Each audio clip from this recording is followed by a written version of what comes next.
Hi, everyone. Welcome to the You is You podcast. This is Julie. I'm gratefully your host. And let me tell you, listeners and friends, beloveds, you are in for a very, very big treat today. I am so honored, so grateful to introduce you today to our guest, JJ Virgin. I want to tell you all about her.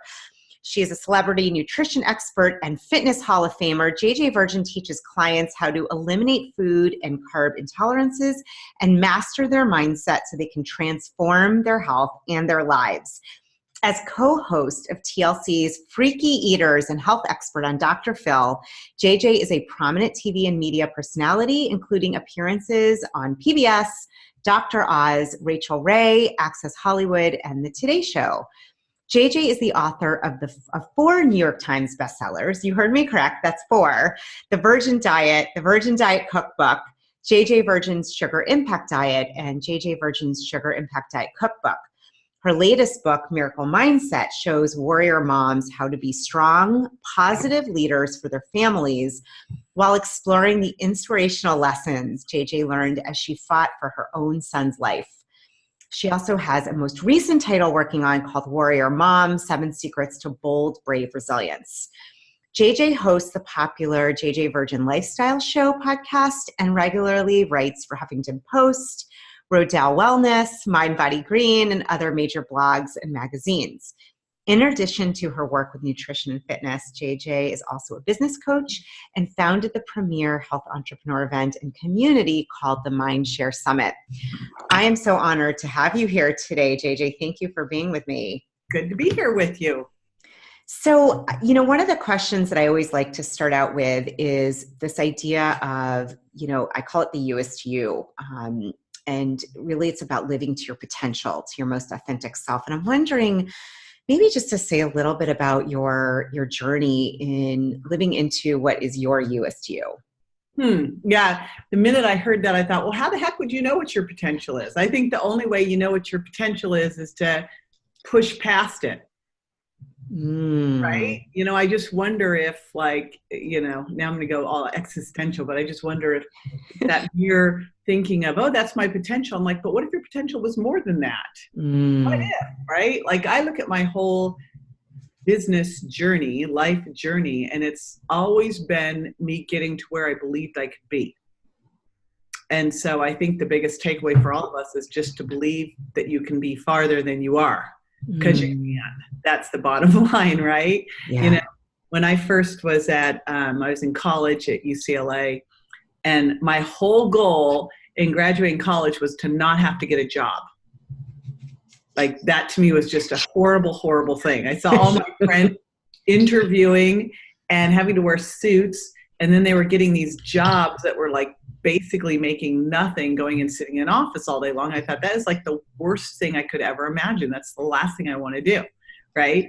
So that was my first big goal in life, was to not have to have a job and basically be in my workout clothes and do what I love to do all day long, which was, talk about health and nutrition and work out. That's it. So then once I did that, I was like, okay, well, I wonder if I could help 1 million people, which seemed like this ridiculous, crazy goal, like 1 million people. Like that's insane, right?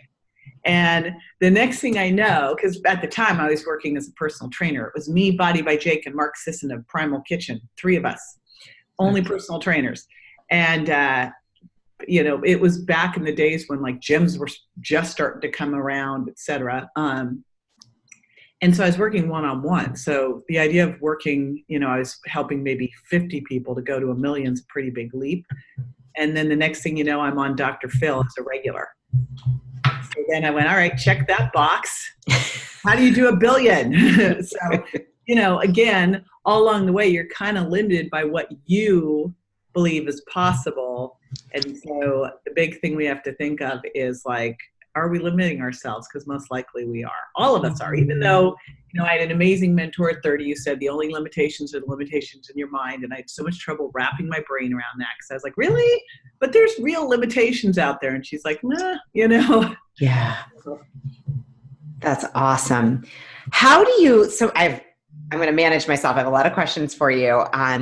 How do you push your edges? How do you get beyond what could be a limit? So you know, reached 1 million people, then like you probably had to change your mindset to do the next thing. Like, what do you do, JJ, that helps you to push your limits? So I had this amazing mentor when I was 30. And one of the first things she taught me was to continuously expand your comfort zone. And the way she described the whole thing, she was like, if I came and sat on your lap, this would be uncomfortable. I'm like, yep, that would be uncomfortable. She goes, but then it would be okay. You'd kind of get into it and you'd be like, fine, this is not that weird. I'm like, okay, I get that. And she likened it to if you just start to like stretch a string, it's not going to return back to its normal thing. And so she just got me into the habit of always pushing past that comfort zone. And I think it's, I love Lululemon bag quotes. And so I love the one, do one thing a day that scares you. I have no idea who said this, but I think that is one of the best things ever, because to me, the litmus test of am I pushing outside my comfort zone is, am I doing those things that are scaring me?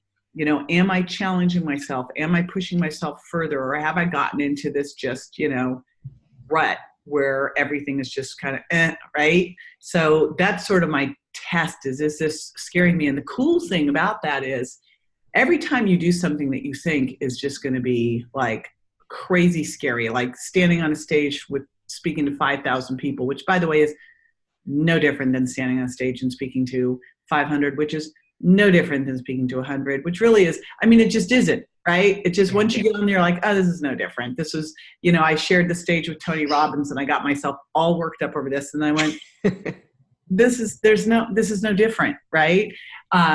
Same with when I went on the Today Show, I'm like, oh my gosh, because, the Today Show's live. Yeah. You blow it on the Today Show, you just blew it. Like mom on down, in fact, I didn't even tell my mom I was on the Today Show after it aired. Because I was like, if I'm going to blow it, I do not need to hear this from my mother for the next however long. Honey, you should have brushed your hair more. So, but once you do those things, you go, oh, that was a piece of cake, right? And that's the cool thing is each time you expand that comfort zone and each time you push those limits, it's not like you snap back to where you were. You go, oh, that was like no big deal. Like I'm trying to think of any situation in life that I've gone through, including, work dealing with my son's near-death experience, that after the fact I went, okay, I can totally handle that. Yeah. And more. I can handle that and more, right? Mm. Can you say a little more? I know when I heard you, I've been loving you from afar for so many years, and it was such a gift to hear you at the Best Year Ever Blueprint Conference in San Diego. And, I know when you're talking about your son, I have 2 kids. Many people listening have children. My heart was like in my throat as you were speaking. Can you talk a little bit, just maybe share, because one of the things about you that came right across when I was like, I've got to talk to you, is this ability to turn everything into a learning, and to you really obviously keep expanding your limits, and it's beautiful to watch and it's inspirational. This to me sounds like something that was had been a huge challenge. Would just love to hear how you. Yeah, that was definitely a huge challenge. And I think the most important thing when you're going through these challenges is when some really horrible thing happens, your first thought probably isn't, oh, what's good about this? Oh, what's the lesson? No, let yourself sit there and go, oh my God, what? Yeah. So, like a month before the Virgin Diet was going to come out. And the key things about this were I had gotten this great advance for the Virgin Diet. And I had decided, I was working with Brendan Burchard, and I just was doing everything he tells me to do. I think this is super important. If you're going to hire a coach, listen to the coach. So, I hired Brendan, and who was absolutely amazing all the way through with how he supported me through all of that accident and everything else. And I invested and did everything he told me to do. So basically I invested more than the advance on the book into what I was going to do for this book launch and public television special and everything else. But I knew that this was my thing. Like, this was going to be my breakout. And, you would have thought, okay, wait a minute, you've been on Dr. Phil for 2 years. I had my own reality show. I like all this stuff, but I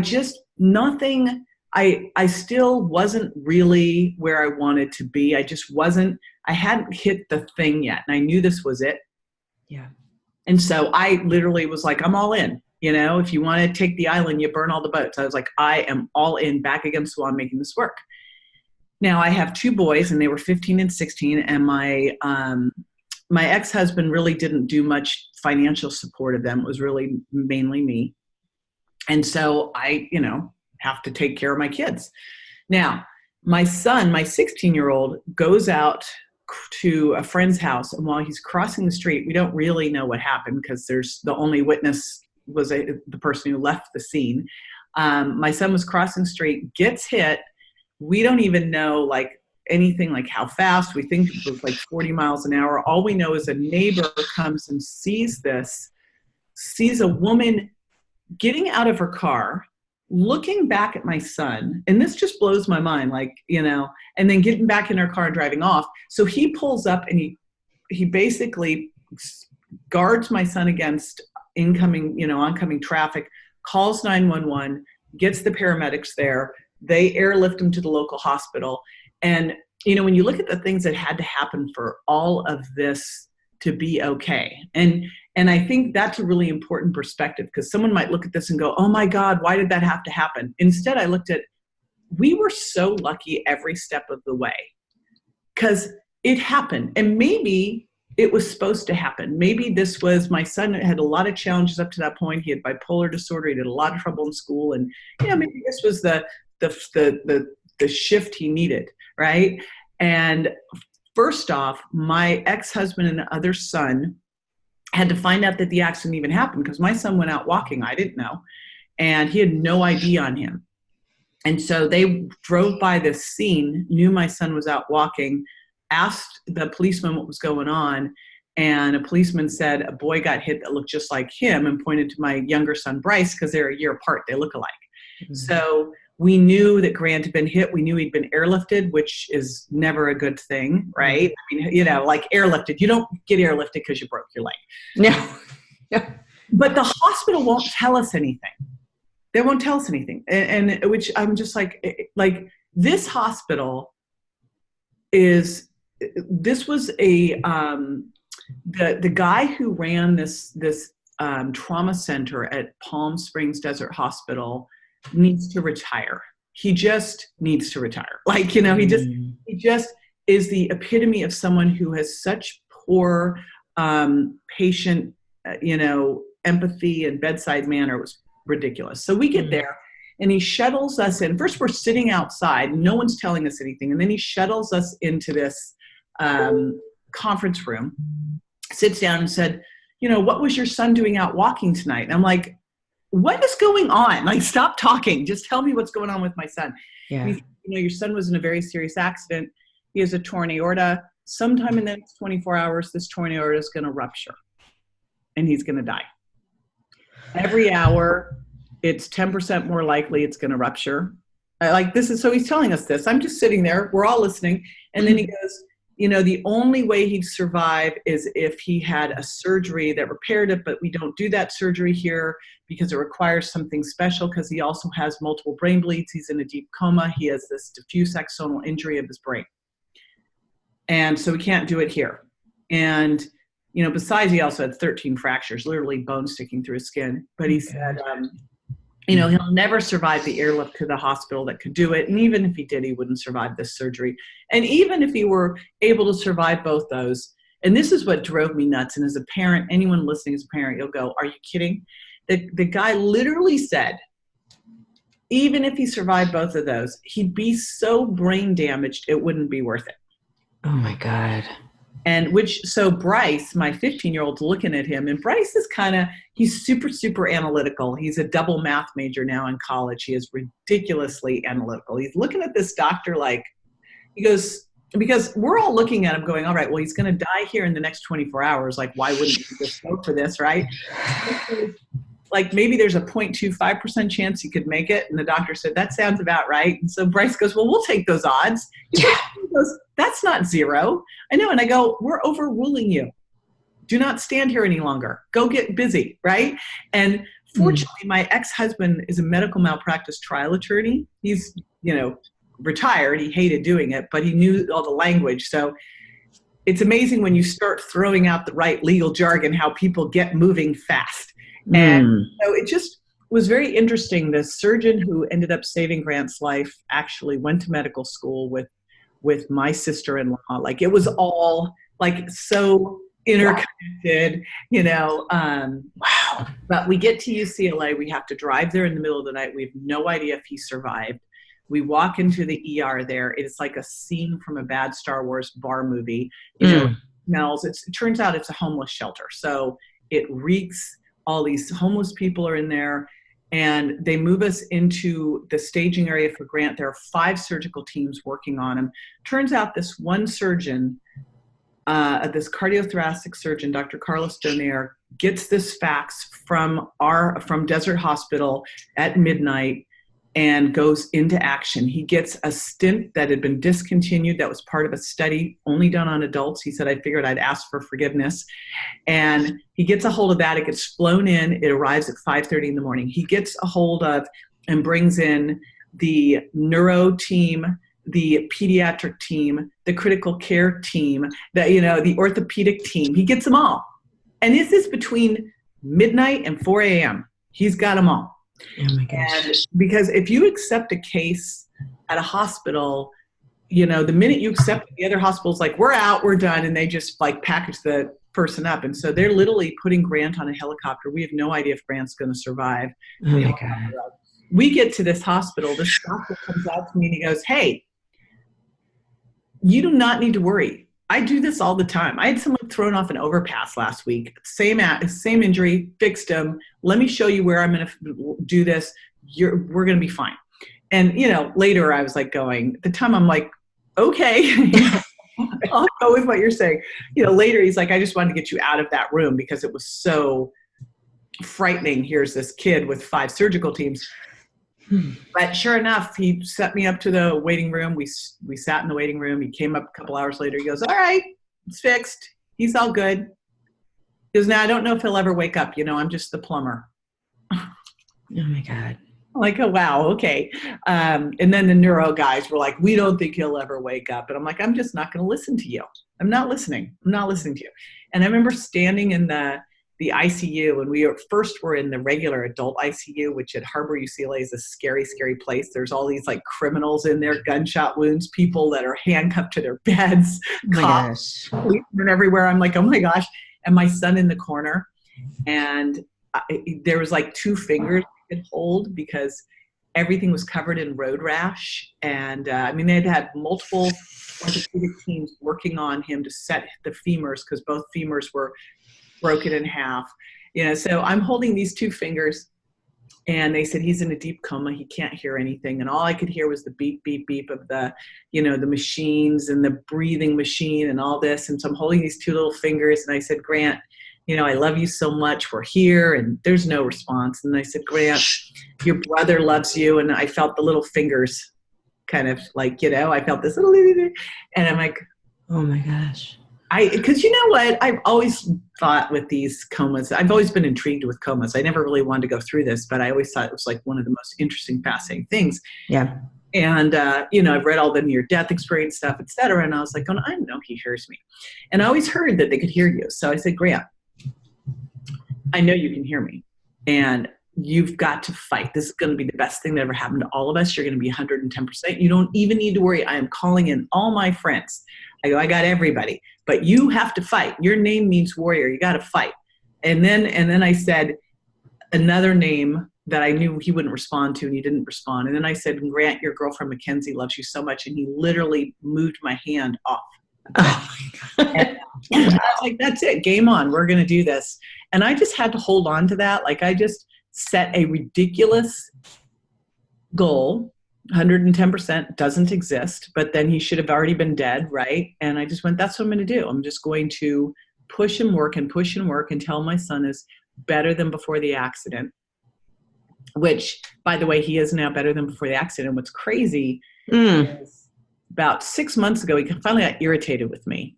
And he's like, Mom, I'm good. I'm okay. You need to stop trying to fix me. I'm not broken. I'm like, oh, you're right. Like, yeah, sorry. I'm just so focused on that you're going to be like superhuman person that I just need to back the heck off. Right. So it's like, all right, I'm out. You're fine. You do what you want. Wow. How long did that process take from, I mean, I love the like holding the two fingers, and it's like, you know, that idea, like you're holding on and then getting that little feel, like it's just it was the kernel, like it's all you needed was that kernel of hope, that grain of sand. Like the 0.1%, like the not zero. And, you know, it's funny, those signs are all around us if we just flip and look for them, but we don't. Yes. And they are all around us. Now, was this easy? This was the most difficult, scary, frightening situation, because all I was told by the hospital was, when he wakes up out of this coma, it will be ugly. And I thought, ugly. Have you seen that movie While You Were Sleeping? No, I mean, I've heard of it. It scared me. There's this While You Were Sleeping, and there's really good looking guy who gets hit by a train, and he's in a coma. And he's like lying there looking gorgeous. And then he wakes up and he's like smiling. And I figured that's what it would be like, right? And that is not what it's like when someone comes out of a coma. He came out of a coma and nothing really happened. He just opened his eyes and stepped off into space for months. So, you know, he stepped off into space, and I'm like, uh-oh, right? And starts moving one arm, because he had one arm in a sling, you know, in a cast, 2 legs in a cast, a heel in a cast. And then he had one arm that he could move. And all he did all day long was stare off into space to the side and move that arm back and forth.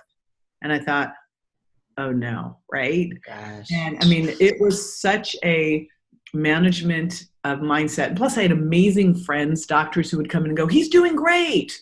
Don't worry, it'll be fine. Because I'm like going, really? Because this doesn't look fine to me. Yeah. It's bad. Yeah. But then as he started to come out of that phase, I remember walking into the hospital at UCLA. This was right before we transferred him to Children's Hospital, because they're really good in acute trauma, but then they don't know what to do after that. And I walked in and Grant was in a straitjacket. I didn't even know what a straitjacket was, but they really do exist. He was in a straitjacket tied to his bed because he got so violent. And one of the things that happens as someone comes out of a brain injury is they lose their internal editor, like the thing in your brain that says, don't say that, don't hit that person, don't yell at that person, you know, don't say, inappropriate, right? Nope. When you're coming out of a brain injury, that thing's shut off and you're going to say or do whatever you want or think. And that is not good. And you're also coming out of it and you perceive everything around you as a threat. And so he was very much into his like frontal brain. Things are scary. And literally we moved him to Children's Hospital where they knew how to rehab children like this. And he was in a zip up bed with a 24-hour security guard sitting outside his room. And we would have to get him out of bed. And then I taught them, because I could see it coming on. It was like the Incredible Hulk. He would get this little thing right here between his eyes, and I'd be, uh-oh, it's coming. And we'd have to hit him with a cocktail of Haldol, Benadryl, and Ativan, which would honestly, if you or I got that, we would be asleep for a day. And it would just calm him down. But the challenge was we didn't want to give him too much of that, because if you gave him too much, then his brain didn't heal. So you had to find that perfect amount so that he was staying calm as his brain was healing. It was, and if you missed it, like I remember walking in one day and my ex-husband was there and he had his shirt ripped off. I'm like, oh, got too close. You know, I mean, it was just, you know, it was absolutely frightening. Wow. So, yeah. And I mean, even then when we took him home, because we took him home sooner than they wanted us to, we took him home after 6 months, but I really felt like he needed to be home. But it was really hard. We had to kind of create our own rehab situation. And sometimes he would just lose it and go storming off. I remember one night he said, I'm going to go get hit by a car, and just ran out, stormed down the street. And he had knee surgery, so he's on a walker. I'm calling 911 trying to get someone to come help me because John wasn't there. I mean, it was crazy, the stuff that would happen, because brain injured people have very high suicide rates. Oh my gosh. Because of the depression. There's also, and this is, it's just not talked about. There's not great resources out there on it because every brain injury is so different. Yeah.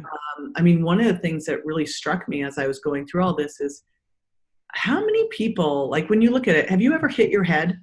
Yeah, it's horrible. Yeah. And I mean, I was in a car accident where I was hit head on and rear-ended on the freeway. I had a car spin out and hit me head on, and another one come right from behind, and they just went smush and cracked a Lexus SUV in the middle. And I remember going to the doctor after that. I mean, I was taken out on a stretcher. Mm.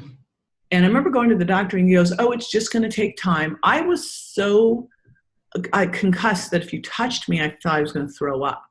And no one said anything. And, you look at it now and go, all right, these things create problems for us. They can cause major depression, suicidal tendencies, and no one tells you about this. Yeah. I wonder how much of these, because if you hit your head, you hurt your brain, I mean, Right. Dr. Amen describes this really well, and he was one of the people that helped Grant, and it was just amazing.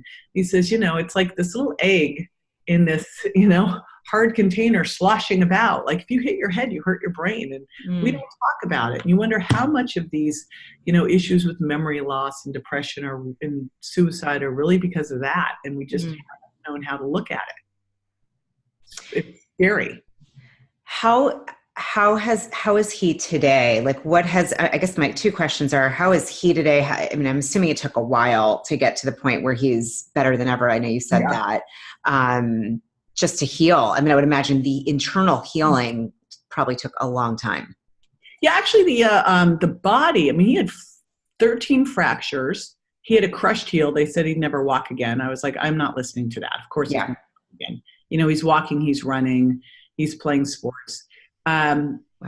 The brain injury was by far the worst, by far. And the issue was that my son went into this accident with bipolar disorder, came out, and I was like trying to work with these psychiatrists to figure out, all right, now what brain does he have? Like what just happened here? And then the more his brain came back online, the more we started to see bipolar symptoms come on. Oh. So, it's kind of this like, right? I mean, so we'll see. We're working on all of that now. I'd say he's so much better than he ever was, because a lot of the things he did to help heal his brain, like he's done a lot of meditation, a lot of grounding, a lot of artwork, help his bipolar disorder. And that's why I say he's better than before the accident. And now we've worked with so many different experts to just keep peeling back that onion and going, all right, what role does genetics play? What role does epigenetics play? What role does life, and just keep going and going. And I can only do a little bit at a time, otherwise he gets annoyed. Right. Not my mom. Right. Still the mom. Yeah, still mom. But, definitely he's so much more aware than he was before. And it's hard. He's still, he's one of the big challenges that happened. And this, I think, is probably the biggest challenge we all face, but it's even more acute for him, is when you look at how we are nowadays with all these fake friends on Facebook and Instagram and all this like comparison crap. Yeah. That just the FOMO comparison garbage on social media is disgusting. Like, all this stuff, and the lack of real interactions and real community and real connection. Yeah. And, which they've likened to smoking a half a pack of cigarettes a day. And for Grant, this hit him midway through high school. He never got back to high school. He had nowhere to be in high school. There was no class that he could fit into. He wasn't right in the autistic class. He wasn't right in the regular. There was nowhere for him to be. So if we tried, and then we're like, all right, this isn't working. Yeah. So he's basically lost all this socialization. That's the biggest challenge that we have. Plus he lives out in Palm Springs, California, where, the average age is older. So Yeah. He'll be moving out to Florida with me soon, to Tampa, where the average age is younger. Yeah. I mean, I say that because it's Tampa, not like, some of these other retirement areas. Yeah, right. Where it would be like higher than West Palm or similar, right? Wow. How has I'm assuming this must have shifted you, your purpose, mindset. Like, I'm curious, you can't go through that and not be a changed human being. I can't imagine. How has that shifted who you are, your mission, the legacy you want to leave? There were a couple interesting things that was happening while it was going on, because when I was first in the hospital, kind of surveying the situation and going, I am going to have to make this book really successful in order to pay for everything that my son's going to need. Yeah. I'm not leaving the hospital because, like, number 3 leading cause of death in everyone is death by doctor, is death in that situation because of some of the, mistakes happen. And then, for kids, it's brain injuries, by the way, head injuries. So I was like, I'm not leaving, and I have to make this book go. All right, what do I need to do? And I realized that the number one thing I had to do was put myself first and totally go extreme self-care, because I had no margin for error. I had to make life and death decisions, literally. I had to pull off interviews. Yeah. I was like, game on with everything. Could not be sick. You cannot go into the ICU sick. So that was it. I was like, Wow. I ate perfectly. I slept every night. I exercised. I managed my stress. I mean, I did it all, and I asked for help, and I got so many people, like Whole Foods was sending me food. And I thought about it because I'm in the weight loss world, and in the weight loss world, the most common thing you ever hear is, I'll start tomorrow. Mm-hmm. And all I could think of is, I was trained for this. Like, I got into that situation and I already knew how to manage my stress. I already was very fit. I already was eating healthy. I already had a great immune system. I was doing everything I needed to do. And I still had to massively, upgrade like supplements and stuff to handle that level of stress. Yeah. What about the person who was the I'll start tomorrow person, right? In there, not healthy. They would never have been able to handle that. And it really changed, my whole goal for this, and that we've got to take personal responsibility here. Like, this whole, like turning over your health to a provider, to a practitioner, and not just saying, and especially for women, I feel like we put our health last. Like, it's almost like we're a martyr, Yeah. I'll take care of my kids. I'll do this. No, you want your kids to be healthy and you're not taking care of yourself, you're kidding yourself. Your kids are not going to be healthy if you're not healthy. If you're eating crap, if you're overweight, if you're not exercising, guess what your kids will do? They're going to see what you're doing and do it too. It's just the bottom line. And so if you will not do it for yourself, then you do it for your kids. Yeah. Because we have a crisis. It is incredible what has happened to the health of our country. It is, and it's of course not just our country. Yeah. But because I travel all over the place, I'm like, it's not just us. Yeah. But we led the way. I think we've single-handedly taken on the health of a lot of other countries too, with some horrible, fast food and processed food and and it's clearly not a genetic issue because of the exponential rise in obesity. And the reason obesity matters is because if you're obese, you're going to be sick.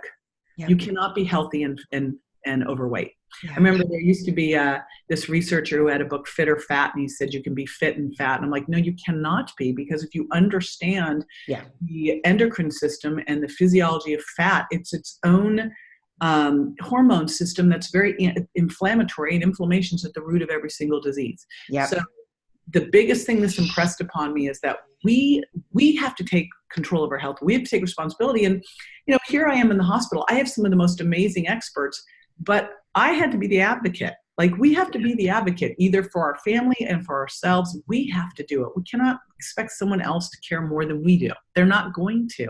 And they've got other people they need to manage. They're doing the best they can, but it's up to you.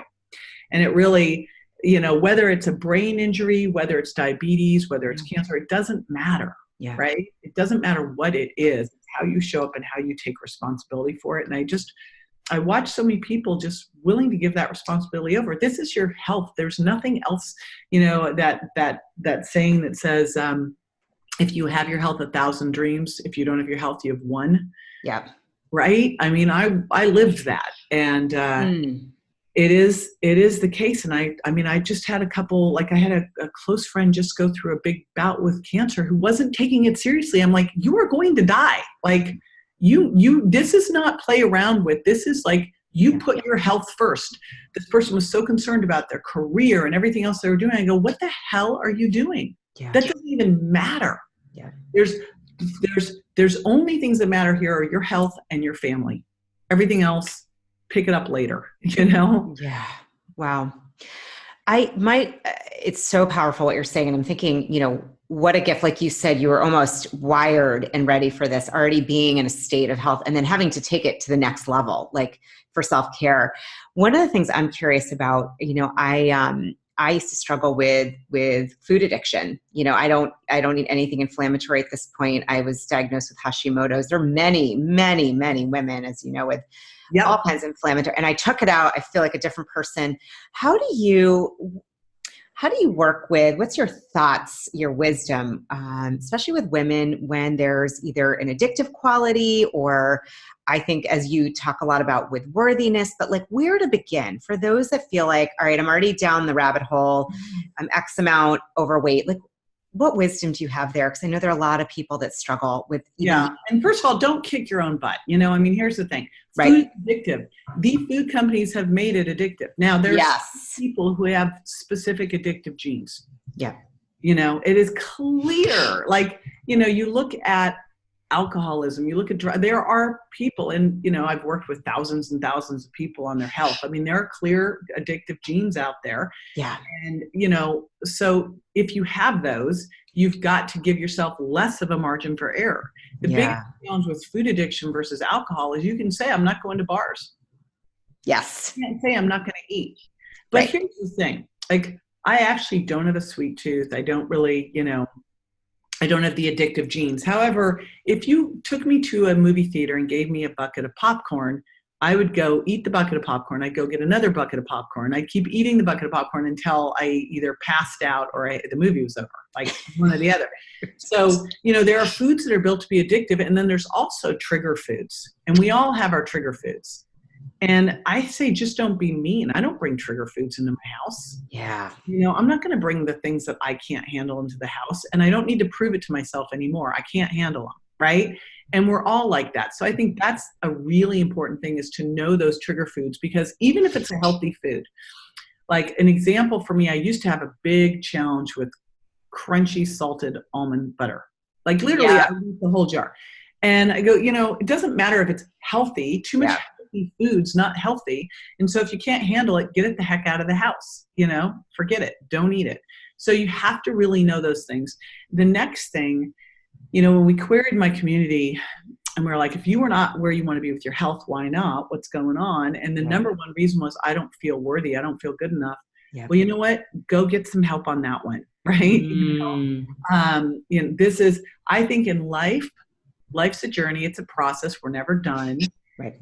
And you hire a coach in every area that you need help with, and you hire someone amazing, and you pay them more than you can afford. So you pay attention, right? If something's free, guess what? You'll get out of it, what you put into it, right? So you commit with your time and your wallet.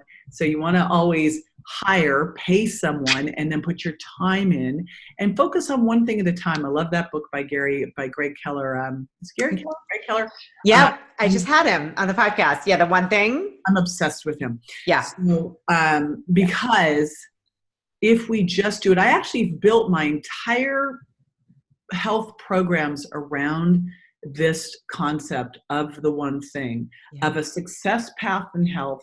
And you pick one thing at a time. I never bring someone in and go, all right, now we're going to work on your sleep and stress. You should start exercising. Let's cut out your food intolerances and lower your sugar impact. And we should do some intermittent fasting. It's like, no, we're not doing that. Right. We're going to pick one thing. First, let's figure out, do you have food intolerances? Which foods work for you? Which foods don't? All right, we got that dialed. Let's stabilize there. Okay, let's figure out, how much food you should eat, what should be going on with your carbs. Let's see where sugar's sneaking in. All right, we got that. Cool. Now we could add in a little intermittent fasting. That's fantastic. Cool. Time to start exercising, but it's one thing at a time. And so I'd say if the thing stopping you right now is not feeling good enough, not feeling worthy, it's time to do some work on that one first, because you will never get past your self-image of yourself. And the thing is, if you're listening and you're a mom, you can't afford to have a crappy self-image, because your kids will have it too. And that's why I know for moms, that's the one that, it's like, there are a lot of things I won't do for myself, but I will do it for my kid. I will go into the uncomfortable zone for my kid. I will make myself do things if that's going to, there's really, actually, my kids know this. There's really nothing I won't do for my kids. It's like, that's the one thing they go to know watching all of that just went down with Gramps. Like, mommy will do whatever it takes. She will like stop a train. So literally. I mean, you literally did do that. I will do whatever it takes. I will go find whatever doctor. I'll find whatever I will do whatever it takes. I will make whatever amount of money. Yeah. I'll do whatever it takes. And, it's a bigger mission than myself. And I think for a lot of us, if we're struggling with our self-worth, get out of yourself and get into a bigger vision, mission, legacy than yourself. And it will make you do the uncomfortable, because it's not about you. It's not about, if your goal is, I want to look really great in that dress. Well, you know what? No wonder you're not doing it. Who cares? So what? Right? I mean, that's not with you. That's not a life-changing thing. That doesn't leave a legacy, right? No, absolutely. I love that. Actually, and what's coming to me too is you're really stopping the train. I mean, you're getting Grant back to, part of me listening, thinking about even having signs of bipolar is probably a gift, because you're seeing that part of his brain is back intact. Back online. And here's the other thing I tell him, because he's really struggled with, being frustrated with bipolar. His brother is a double math major. It's crazy. And he's like, why couldn't I have that one? I go, you know what? Because you have this highly creative brain that comes up with amazing stuff. I said, I worked in Hollywood. I had so many actors and actresses and rock stars, and every single one of them had bipolar disorder, sweetheart. Yeah. I go, so, and my whole world are entrepreneurs, and every single one of them has ADD or OCD or ADD and OCD. When you get into the world of people who are changing the world, who are game changers, who are thought leaders, who are innovators, they're all crazy. There's no normals. There aren't. So I go, so you're not normal. Thank God. Exactly. I love that. I also love that you're teaching you just talked about this, get into a bigger mission, bigger than yourself. By you were such an example to your kids. You really showed there's nothing you can't do. And I love what you said earlier, that you can't afford to have a crappy self-image. Your kids are going to pick up on it. And so that's a legacy right there in how you were with your son. And I think this is it's so powerful what you're talking about. For me, the big switch is exactly that, when I was like, screw the dress. I don't even care about the dress. I care that people are being served. That's what matters. The dress is secondary. It's nice to feel good in your dress. But, you can't show up and kill it on stage and walk with confidence when you feel self-conscious about your body, when you're tired, when you're inflamed. You can't. It's not going to work. You show me someone who's out there really plowing through life all over the world. They don't have the energy. Your body is an instrument. You need to be an athlete. You need to train for this stuff so that you can show up the way you want to show up. This is not about vanity, and it's awesome if you look great in a dress, but that's a side benefit. Exactly. Right? It's the fact that you can, end up in a situation like I was, have to be at a hospital every morning at 5:30, be there in between being with your son and talking to doctors, running into the little office they give you so you can do interviews in between, and stay there till 8:30 at night, run upstairs in between so you get some workouts in, go to bed at 9, get up at 5, lather, rinse, repeat. Right? Unbelievable. It is really, I mean, in ways, like you said, being an athlete, whether you have that background, it's like being an athlete in life because you don't know what's going to come up. And especially there are a lot of, I know, moms and parents that listen. Like, I love what you said. I mean, it's kind of being in training for whatever shows up and being able to handle that. And self-care, like you said, is. It was important for me when I wrote the book because I had some people who were angry. And I understand they were still in the massive grief, like they'd lost their children. And their response to the book was, oh, sure, it's easy for you. Your son lived. And what they didn't know at the time, and I decided I was going to be very clear about, was all the time I was writing the book, I didn't know if my son was going to live. Yeah. He tried to kill himself so many times that I did not know while I was writing the book if this would be a book where Grant lived or died. And what I had to be really clear about was that was not what the book was about. The book is not about Grant surviving. The book is about how you show up when these things happen. Yeah. It's not about the outcome. Yeah. You really can't control the outcome. You can only control your perception of the outcome. If you decide to be angry and a victim, or you decide to forgive immediately, as quickly as humanly possible. If you decide to look for every possible, good outcome, if you, it's like the miracles of all of it. If you stay in gratitude when it's the hardest, and that's really the sign. I mean, it's easy to be grateful and appreciative when it's, life is going well. Yeah. That's not the challenge. So powerful. We're going to have not just show notes. There's so much you've said. I'm like, can't write fast enough and have links to your books. I always like to end just with just the last few minutes, a quick question, if okay with you. I'm always curious if there was anybody throughout history that you could sit down, have a meal with, get to know, that's inspired you. Who would it be and why? I've already actually gotten to do it. Oh, beautiful. Will you share with us? That's great. I actually have become very close friends with this woman. And, my husband and I just spent the night at her house with her husband and her. And the person who I admire most in the world and I aspire to be and inspires me every day to be a better person is actually the woman who married my husband and I, and her name is Mary Morrissey. Oh. Mary Morrissey runs a program called Dream Builder Live, and she is like a living angel. Oh and so, whenever anybody asks me, like, who is that person throughout history, I go, there's like this woman approached me at an event and said, let's have lunch. And I thought, did like the lucky stick just get hit on my shoulder? Like, what just happened here?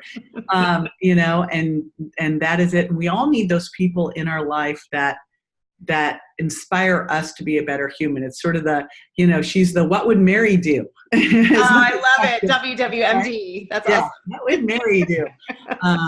And so, yes, it's Mary Morrissey. And if you have not heard of Mary Morrissey out there, this is someone you want to follow. She is like everything. Oh, wow. A link for Dream Builder Live and everything about Mary. If you haven't interviewed Mary, you definitely want to interview her. I was going to say, I need to interview Mary. Like, yes, you do. I'll talk to you after how to do that. What a cool thing that she's living and you've gotten to do that. That's most people, when I talk about that question, it's like this or this person that's not in living form anymore. I mean, what a gift. That's beautiful. Yes. Lucky me. Lucky you. Wow. I just thank you for your gracious generosity in sharing your story about your son, about what you're committed to. It is so clear, that you are here on such a big mission and are inspiring millions, not just million, but millions. And I've been inspired by you, and this is a gift. And I know anyone and everyone that listens cannot come away from this talk and interview without feeling, there's just so many takeaways, but feeling like, all right, the time is now. It's not tomorrow. Like, suit up, show up, become the athlete of your life. Like, take it on now. You'd never know. It's a good one. Yeah. Show up. Suit up, show up. Yeah. Well, I thank you so much. You are so welcome. I appreciate you.